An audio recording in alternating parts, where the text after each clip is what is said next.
आज जो बिहार विद्यालय परीक्षा समिति द्वारा आगामी वर्ष 2026 का वार्षिक कैलेंडर जारी किया गया है, मैट्रिक और इंटर की परीक्षाओं के साथ साथ मैट्रिक और इंटर की कंपार्टमेंटल परीक्षाओं और सभी प्रकार की विविध परीक्षाओं की तिथियों की घोषणा की गई है। अन्य राज्यों में भी चर्चा होती है कि भाई बिहार वाले तो इसमें टॉप कर जाते हैं, आनंद किशोर का नाम है। कंप्यूटराइज्ड सिस्टम के माध्यम से पूरी पद्धति को कंप्यूटरीकृत किया गया है और जहां भी मैनुअल इंटरवेंशन पहले हुआ करता था, उन सभी मैनुअल इंटरवेंशन को समाप्त करके पूरी तरह से डिजिटल और कंप्यूटराइज्ड पद्धति लागू की गई है। पहली बार आर्टिफिशियल इंटेलिजेंस का भी उपयोग किया जाएगा। नमस्कार, मेरा नाम आलोक है। आप लाइव स्ट्रीज देख रहे हैं। हमारे साथ बिहार विद्यालय परीक्षा समिति के अध्यक्ष आनंद किशोर जी हैं। लंबे समय से परीक्षाएं जब होती हैं आप अक्सर इन्हें देखते हैं, सुनते हैं। पहले तो सर बहुत धन्यवाद। और आपने आज परीक्षाओं की जो तिथि है उसकी घोषणा कर दी है, क्या अपडेट रहा? धन्यवाद। आज जो बिहार विद्यालय परीक्षा समिति द्वारा आगामी वर्ष 2026 का वार्षिक कैलेंडर जारी किया गया है, उसमें मैट्रिक और इंटर की परीक्षाओं के साथ साथ मैट्रिक और इंटर की कंपार्टमेंटल परीक्षाओं और सभी प्रकार की विविध परीक्षाओं की तिथियों की घोषणा की गई है।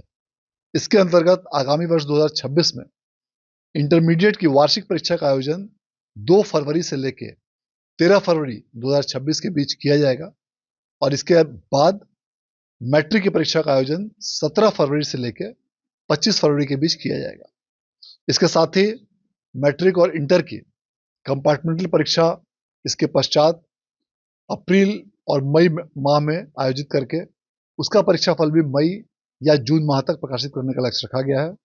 पिछले वर्षों की भांति बिहार बोर्ड द्वारा इस बार भी यह लक्ष्य रखा गया है कि पूरे देश में सबसे पहले मैट्रिक और इंटर की परीक्षा का परीक्षाफल घोषित किया जाए। अच्छा, ये एक रिकॉर्ड आपके नाम पर है। अक्सर जब से आपने पदभार संभाला है, कई सालों से हम देखते आए हैं और बाहर में भी, अन्य राज्यों में भी चर्चा होती है कि भाई बिहार वाले तो इसमें टॉप कर जाते हैं, आनंद किशोर का नाम है। क्या बात होती है, मतलब कैसे सबसे पहले आप रिजल्ट देते हैं तुरंत? देखिए, विगत कुछ वर्षों से बिहार विद्यालय परीक्षा समिति द्वारा उच्च तकनीक और व्यापक रूप से टेक्नोलॉजी का इस्तेमाल करते हुए कई प्रकार के ऐसे नए प्रयोग किए गए हैं और कई ऐसे प्रकार की नई पद्धतियां लागू की गई हैं। कंप्यूटराइज्ड सिस्टम के माध्यम से पूरी पद्धति को कंप्यूटरीकृत किया गया है और जहां भी मैनुअल इंटरवेंशन पहले हुआ करता था, उन सभी मैनुअल इंटरवेंशन को समाप्त करके पूरी तरह से डिजिटल और कंप्यूटराइज्ड पद्धति लागू की गई है। इन सबों का यह परिणाम है कि अब परीक्षा फल की प्रोसेसिंग और तैयारी बहुत ही फास्ट गति से होती है। हम लोग का जो सॉफ्टवेयर भी है यह सामान्यतः देश में उपलब्ध अन्य सॉफ्टवेयर से 16 गुना ज्यादा तीव्र है और इन सभी का परिणाम है कि त्रुटि रहित तरीके से परीक्षा फल का परिणाम सबसे पहले देश में हम लोग घोषित करने में कामयाब रहे हैं। इस बार हम सुन रहे हैं कि कदाचार मुक्त परीक्षा करने के लिए आप लोग एआई का भी सहारा ले रहे हैं। बिल्कुल, इस बार पहली बार आर्टिफिशियल इंटेलिजेंस का भी उपयोग किया जाएगा। पिछले वर्षों की भांति बिहार बोर्ड द्वारा इस बार भी यह लक्ष्य रखा गया है कि पूरे देश में सबसे पहले मैट्रिक और इंटर की परीक्षा का परीक्षाफल घोषित किया जाए। अच्छा, ये एक रिकॉर्ड आपके नाम पर है। अक्सर जब से आपने पदभार संभाला है, कई सालों से हम देखते आए हैं और बाहर में भी बिहार विद्यालय परीक्षा समिति द्वारा आयोजित की जाने वाली परीक्षाओं के फॉर्म भरने से लेकर और अन्य प्रक्रियाओं में भी आर्टिफिशियल का इंटेलिजेंस का उपयोग बहुत व्यापक तरीके से हम लोग कर रहे हैं और इसके कारण से इसका लाभ समिति के परीक्षाओं में सम्मिलित होने वाले लाखों विद्यार्थियों को इस वर्ष से प्राप्त हो सके। हम एक आंकड़ा देख रहे थे, आपके पास ही वो आंकड़ा पड़ा है। इंटरमीडिएट में और मैट्रिक में जो परीक्षार्थियों ने फॉर्म भरे हैं वो अब तक तो अन्य सालों की तुलना में काफी ज्यादा है। अभी तो और फॉर्म की प्रक्रिया जारी भी है। फॉर्म की प्रक्रिया जारी है। अब तक मैट्रिक में कुल मिला के 15,02,021 विद्यार्थियों ने फॉर्म भर दिया है और इंटरमीडिएट में 13,07,241 विद्यार्थियों ने फॉर्म भरा है और आगामी फॉर्म भरने की तिथि को 3 दिसंबर तक विस्तारित किया गया है, जो आज 29 नवंबर से लेकर 3 दिसंबर तक फॉर्म भरने की प्रक्रिया को विस्तारित किया गया है। दोनों पाली में परीक्षा होगी इस बार भी? बिल्कुल, दोनों पाली में परीक्षा होगी और पूर्व की भांति विद्यार्थियों को 15 मिनट का कूलिंग टाइम भी दिया जाएगा। प्रथम पाली का समय 9:30 से लेकर 12:45 निर्धारित किया गया है और द्वितीय पाली का समय 2 बजे से लेकर 5:15 बजे का निर्धारित किया गया है।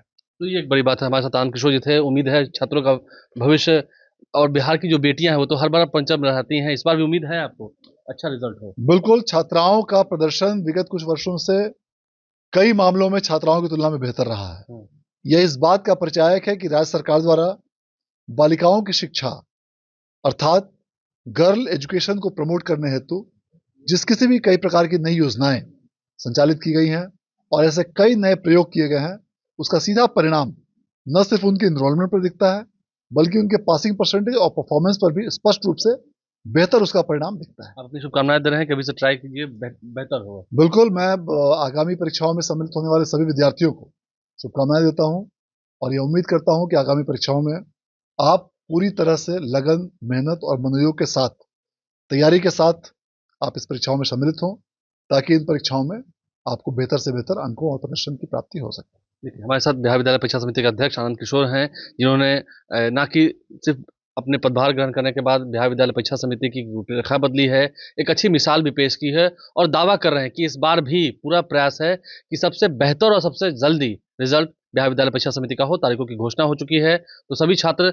आगे बढ़ते रहें, आगे चलें, उनका भविष्य उज्जवल हो, इसकी हम कामना भी करते हैं। हमारे चैनल को सब्सक्राइब कर लें, साथ साथ पेज भी लाइक करें। धन्यवाद।